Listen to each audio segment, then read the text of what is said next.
Panayikulam Simi camp കേസിൽ നിരപരാധികളെന്ന് കണ്ടെത്തി ഹൈക്കോടതിയും പിന്നീട് സുപ്രീം കോടതിയും വെറുതെ വിട്ടിട്ടും അന്വേഷണ ഏജൻസികൾ നിഴല് പോലെ പിന്തുടർന്ന് ജീവിതം ദുസ്സഹമാക്കുന്നുവെന്ന് യുവാവ്. സുഹൃത്തുക്കളുമായി മട്ടാഞ്ചേരി സിനഗോഗ് സന്ദർശിച്ചതിന് പോലീസ് ചോദ്യം ചെയ്തെന്ന് പാനായിക്കുളം സ്വദേശി നിസാം പറയുന്നു. സിനഗോഗ് സന്ദർശിച്ച ഫോട്ടോ ഫേസ്ബുക്കിലിട്ടതിന് പിന്നാലെയാണ് മട്ടാഞ്ചേരി പോലീസിന്റെ നടപടി. ഇക്കഴിഞ്ഞ ആഴ്ചയാണ് രണ്ട് സുഹൃത്തുക്കൾക്കൊപ്പം നിസാമുദ്ദീൻ സിനഗോഗ് ഉൾപ്പെടെ മട്ടാഞ്ചേരിയിലെ ചരിത്രപ്രസിദ്ധമായ സ്ഥലങ്ങളൊക്കെ സന്ദർശിച്ചത്. ഈ ഫോട്ടോ ഫേസ്ബുക്കിലിട്ടതിന് പിന്നാലെയാണ് നിസാമുദ്ദീനെ തേടി പോലീസ് സംഘം എത്തിയത്.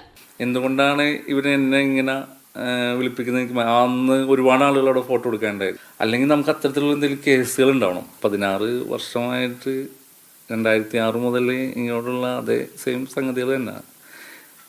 ഒരു ധാരണയുടെ പുറത്താണ് നമ്മൾ ഒരു മുൻധാരണയിലാണ് സംസാരിക്കുന്നത്.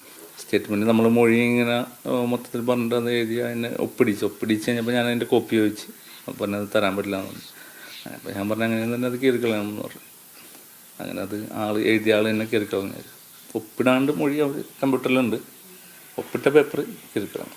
കളമശ്ശേരി സ്ഫോടനത്തിന് പിന്നാലെ നിസാമുദ്ദീനെ പോലീസ് അകാരണമായി കസ്റ്റഡിയിലെടുത്തു.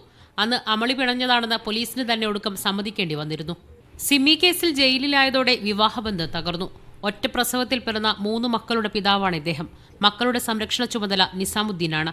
3 കുരുന്നുകളോടൊപ്പം വാടക വീട്ടിൽ കഴിയുന്ന തന്നെ പോലീസ് പിന്തുടരുന്നത് തന്റെയും മക്കളുടെയും ജീവിതത്തെ വല്ലാതെ പ്രയാസപ്പെടുത്തുന്നുവെന്ന് ഇദ്ദേഹം പറയുന്നു. നമ്മുടെ ജീവിതം എന്ന് പറയുന്നത് ഇവർ കണ്ടുകൊണ്ടിരിക്കുന്ന സംഗതിയാണ്. നമ്മളെവിടെ പോയാലും നമ്മൾ ഫേസ്ബുക്കിൽ ഇടാറുണ്ട്, ഇവർ വിളിച്ചന്വേഷിക്കാറുണ്ട് നമ്മുടെ കാര്യങ്ങൾ. പിന്നെ എന്തുകൊണ്ടാണ് ഇതിങ്ങനെ? മീഡിയ 1 കൊച്ചി.